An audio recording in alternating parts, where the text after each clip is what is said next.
Assalamualaikum warahmatullahi wabarakatuh. Alhamdulillahirabbil alamin wassalatu wassalamu ala asyrofil anbiya'i wal mursalin wa alihi wa sahbihi ajmain amma ba'du. Kepada yang terhormat Bapak Dedi Wahyudi selaku dosen pengampu, pada rekan-rekan sekalian yang saya sayangi, pertama-tama marilah kita panjatkan rasa puja dan puji syukur kita kepada Allah karena kita masih bisa diberi nikmat kesehatan walaupun dalam kondisi yang masih saat ini belum stabil. Langsung saja dari pembahasan kita di kelompok 3 yang dimana akan membahas beberapa materi tentang perspektif gender Al-Quran dan hadis dan metodologi penelitian The Living Al-Quran dan hadis. Tapi sebelumnya, untuk mempersingkat waktu, saya perkenalkan diri. Nama saya Muhammad Imran Rosyadi dengan NPM 18010-171 selaku moderator sekaligus pembahasan materi kali ini. Pertama yaitu perspektif gender. Secara bahasa, gender sendiri sama saja artinya dengan seks atau jenis kelamin. Namun secara biologis dan fisikologisnya itu merupakan salah satu perbedaan dari seks. Namun dari segi gendernya yang menyangkut fungsi dan perannya, karena durasi waktu kami cukup singkat, untuk lebih jelas dan lebih lanjutnya simak video ini dan kepada rekan-rekan kami dari kelompok 3 dipersilahkan. Baik, saya Melda Hidayah akan melanjutkan dari pemateri pertama, yaitu saudara Imron Rosadi tentang perspektif gender dalam kritik hadis. Gender adalah perbedaan jenis kelamin antara laki-laki dengan perempuan. Perbedaan yang lainnya adalah wanita itu lebih dikenal dengan sifat lemah lembut dan keibuannya, sedangkan laki-laki itu lebih dikenal dengan sifat kuat dan tangguhnya. Salah satu seorang yang mengkritik hadis adalah Fatimah Mernissi. Fatimah Mernissi mengkritik hadis tentang anjing wanita. Anjing, keledai dan wanita akan membatalkan sholat seseorang apabila melintasi di depan mereka. Mernissi menganggap hadis itu tidak sahih dan Mernissi menganggap Abu Hurairah memojokkan wanita. Tetapi menurut Imam Nawawi dan jumhur ulama, hal tersebut tidak akan membatalkan salat. Membatalkan salat adalah berkurangnya kesempurnaan musolli akan hal tersebut.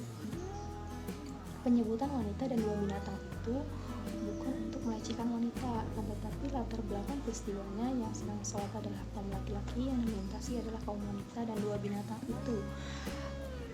Maka Rasulullah menyebutkan bahwa sholat harus membuat batas saf agar tidak ada orang yang melintasi di depan orang yang sholat. Jika yang sholat itu kaum laki-laki, Allah juga jika suatu kaum wanita yang melintasi kaum laki-laki, Allah juga akan menyebutkannya. Tetapi yang sholat sedangkan kaum laki-laki yang melintasi kaum wanita. Jadi sekian, terima kasih. Assalamualaikum warahmatullahi wabarakatuh. Perkenalkan, nama saya Mayang Surti. Di sini saya akan menjelaskan living Quran. Pengertian living Quran terdiri dari 2 kata. Yang pertama living, yang berarti hidup. Yang kedua Quran, kitab suci umat Islam. Sebenarnya kata living itu mempunyai 2 makna. Yang pertama yang hidup, yang kedua menghidupkan. Nah, dalam bahasa Arab yang hidup adalah al-hain, yang menghidupkan adalah ihya. Nah, jika dalam kalimat bahasa Inggris yang pertama, The Living Quran atau Al-Quran al-hain yang berarti hidup, sedangkan yang kedua ihya yang berarti menghidupkan Al-Quran. Living the Quran. Jadi perbedaan kata the itu menyebabkan beda arti artikula. Yang pertama Al-Qurannya hidup, yang kedua menghidupkan Al-Quran. Dalam suatu peneliti ini, pemakaiannya disesuaikan dengan tujuan dan dari kebutuhan seseorang peneliti tersebut. Adapun dari kelompok kami, living Quran adalah teks-teks Al-Quran yang hidup dalam kehidupan masyarakat. Contoh secara umumnya, Al-Quran itu sebagai jimat. Nah, jimat bagaimana? Nah, ini contohnya juga sangat banyak. Nah, kita mengambil salah satu saja.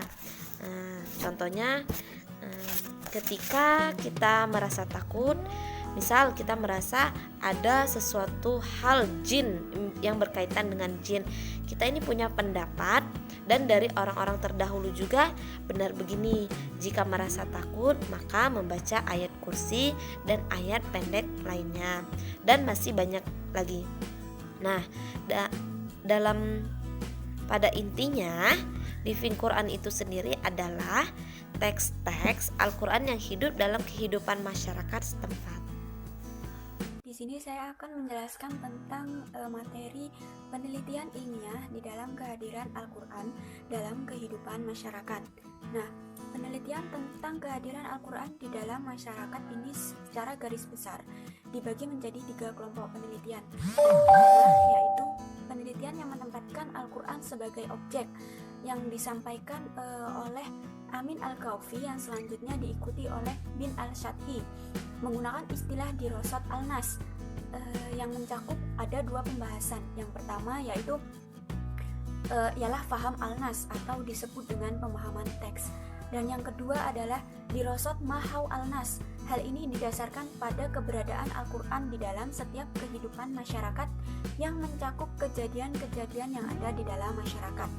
Dan selanjutnya yaitu penelitian yang kedua, yaitu membahas tentang hasil pembacaan teks Al-Quran yang terdapat di dalam Al-Quran, baik itu yang berwujud teori maupun yang berbentuk pemikiran yang bersifat estetik. Ketiga adalah penelitian yang membahas tentang tanggapan sikap sosial terhadap Al-Quran atau hasil dari pembacaan teks Al-Quran.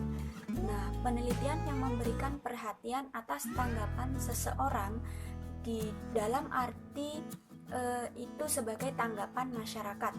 Nah, ialah pandangan masyarakat nih terhadap teks tertentu, ayat tertentu maupun penafsiran tertentu di dalam pengaruh sosial inilah yang dapat kita jumpai dalam kehidupan sehari-hari, seperti tradisi membaca surat atau ayat tertentu di suatu acara keagamaan.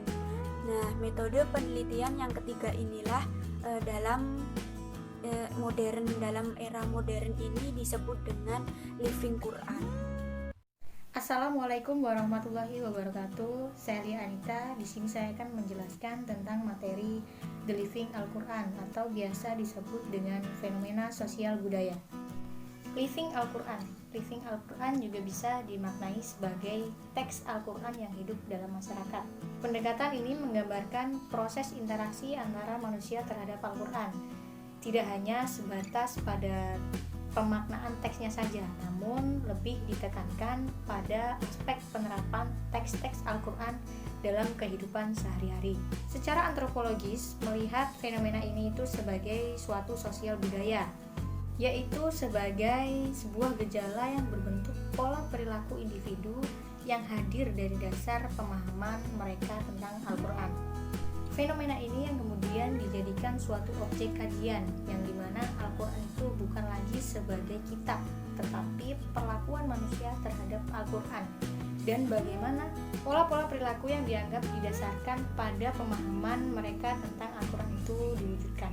Fenomena Living Al-Quran juga bisa dikatakan sebagai Quranisasi kehidupan, yang artinya pemasukan Al-Quran sebagaimana Al-Quran itu dipahami dalam segala aspek kehidupan. Quranisasi juga dapat berbentuk praktek pengobatan dengan digunakan ayat tertentu dalam Al-Quran yang sebagaimana telah dicontohkan oleh sebagian sahabat Nabi pada masa lalu. Fenomena ini banyak menimbulkan pro dan kontra. Ada sebagian masyarakat yang menganggap praktek semacam ini sah saja, namun ada juga yang menganggap praktek semacam ini bisa menimbulkan kemusyrikan. Kajian tentang kejadian sosial dan budaya yang berhubungan langsung dengan Al-Quran bisa dibilang masih sangat jarang atau bahkan tidak ada sama sekali. Mungkin praktek semacam ini dianggap bid'ah atau menyimpang bagi umat Islam, meskipun memang sudah ada contoh pada zaman sahabat Nabi di masa lampau. tetapi praktek semacam ini tetap dianggap tahayul dan sudah tidak memiliki tempat lagi pada zaman sekarang. Mungkin itu tadi yang dapat saya jelaskan tentang Living Al-Quran. Materi selanjutnya akan dijelaskan oleh Saudara Rizky. Kemudiannya dipersilakan. Baik, saya M. Rizky Ramadan. Saya akan melanjutkan penjelasan dari Saudari Lia Anita yang akan membahas tentang metode Living Quran. Metode Living Quran biasanya disebut dengan metode atau cara yang relatif baru. Metode Living Quran adalah sebuah cara yang digunakan untuk mengkaji keberadaannya Al-Quran dalam lingkungan masyarakat, yaitu untuk mengetahui seberapa jauh keterkaitan Al-Quran dengan keberadaannya dalam lingkungan masyarakat Muslim. Metode kualitatif ini lebih tepat digunakan untuk meneliti Living Quran. Metode ini terdapat beberapa unsur, diantaranya itu lokasi, pendekatan, perspektif, teknik pengumpulan data, analisis data, strategi pengumpulan data, dan penyajian data. Selain itu, dapat juga menggunakan metode lainnya seperti observasi, pengamatan, langsung ke lapangan, interview, wawancara, dokumentasi, dan analisis. Living Quran adalah metode yang baru yang digunakan untuk menguak makna dan arti dari Al-Quran. Karena metode ini masih baru, metode ini belum banyak diketahui dan dipakai dalam bidang studi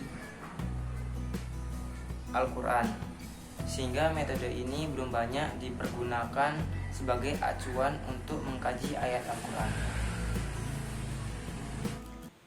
Saya Merlindawati. Di sini saya akan menjelaskan materi tentang Living Quran and Animal Symbol. Living Quran merupakan suatu teks yang berkembang di dalam masyarakat, sementara Animal Symbol merupakan suatu benda yang dijelaskan dalam hal ini, yaitu Al-Quran, yang tidak lagi hadir tanpa arti. Begitu pula dengan perilaku manusia itu sendiri terhadap Al-Quran. Jika Al-Quran merupakan suatu kitab yang terdiri dari beberapa kumpulan atau susunan simbol-simbol yang ada, maka huruf Arab yang ada di dalam Al-Quran itu sendiri merupakan suatu teks. Demikian pula dengan berbagai macam perilaku manusia terhadap Al-Quran itu sendiri sebagai suatu jaringan atau suatu susunan simbol-simbol yang ada. Dalam hal ini juga masyarakat sangat berperan penting terhadap The Living Quran, karena masyarakat banyak yang mengaitkan adanya keterkaitan antara Al-Quran dengan kehidupan masyarakat, sehingga banyak masyarakat yang tidak hanya menjadikan Al-Quran ini sebagai suatu bacaan wajib bagi umat muslim saja, tetapi banyak juga masyarakat yang menjadikan Al-Quran ini sebagai obat ketenangan dalam jiwa. Selain itu juga fungsi Al-Quran itu diantaranya ada pelebur tindakan yang zalim, pembela kaum yang lemah, penyemangat, juga penentram hati bagi pembacanya. Sehingga Al-Quran ini dijadikan masyarakat sebagai pedoman atau pegangan yang hidup yang tidak akan pernah musnah. Karena Al-Quran ini sangat memberi manfaat yang sangat nyata bagi kehidupan masyarakat. Saya sebagai pemateri 8 akan melanjutkan materi makna living hadis.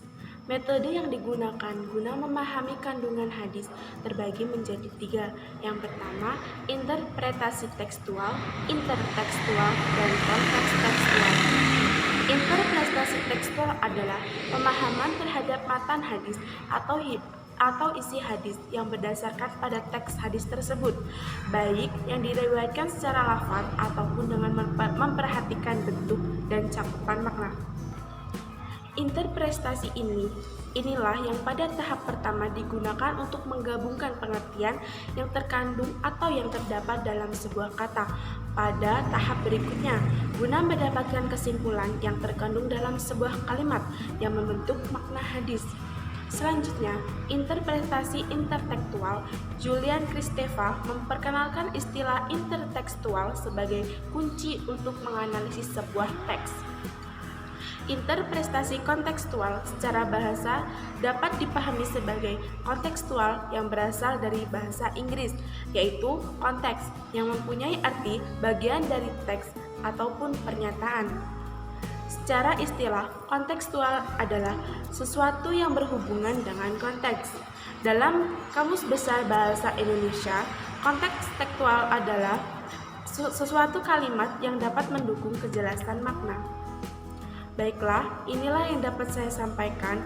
Selanjutnya materi akan dilanjutkan oleh Saudari Lucy Kurniasari. Baiklah, di sini saya sebagai pemateri ke-9 akan melanjutkan materi yaitu Living Hadis sebagai bagian dari Lived Text Live Islam. Dalam kajian Living Quran dan Hadis, ini dilakukan untuk mengetahui sejauh mana manusia atau masyarakat paham apa yang diperintahkan oleh agama dan apa saja yang dilarang oleh agama. Mereka juga diajarkan bagaimana cara beribadah yang sesuai dengan ketentuan Al-Quran dan Hadis, agar mereka paham tentang hal ibadah dan tidak lagi mengutamakan orang yang kaya saja atau yang memiliki kedudukan saja, tetapi semua manusia pada dasarnya sama. Maka muncullah metode Living Hadis ini. Living Quran dan Hadis menjadi salah satu bagian dari kajian yang belum begitu berkembang. Pada kajian antropologis, umumnya melakukan pendekatan pada aspek pemahaman dan pengalaman agama, seperti simbol, mitos, dan ritual. Namun, belum begitu banyak yang membahas mengenai kehidupan sehari-hari. Penggunaan kitab suci dalam kehidupan sehari-hari dapat dikaji dari segi informatif dan performatif. Dari segi informatif, kitab suci bisa dijadikan sebagai sebuah sumber pengetahuan, masa lalu, sejarah, dan lainnya. Dari segi performatif, kitab suci dijadikan sebagai barang suci. Contohnya, dalam acara kurban, kitab suci dijadikan sebagai sumber hukum bagi masyarakat. Sekian materi dari saya. Materi yang selanjutnya akan disampaikan oleh Mei Setia Putri. Baik, di sini saya akan melanjutkan materi dari kelompok kami, yaitu pada poin model-model living hadis dan contoh-contoh living hadis lisan.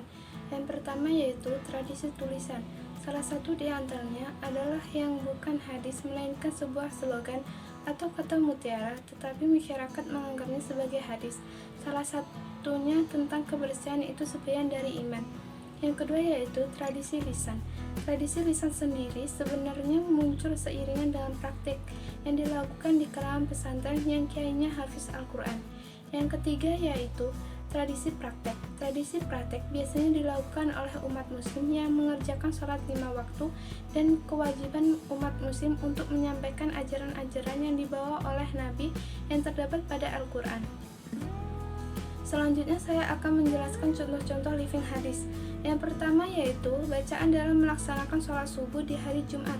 Sholat subuh merupakan sholat yang dilakukan pada saat fajar sampai dengan menjelang terbitnya matahari dan menjadi salah satu sholat wajib yang paling sulit untuk dikerjakan karena memang pelaksanaannya pada saat fajar sehingga memberatkan orang untuk bangun tidur.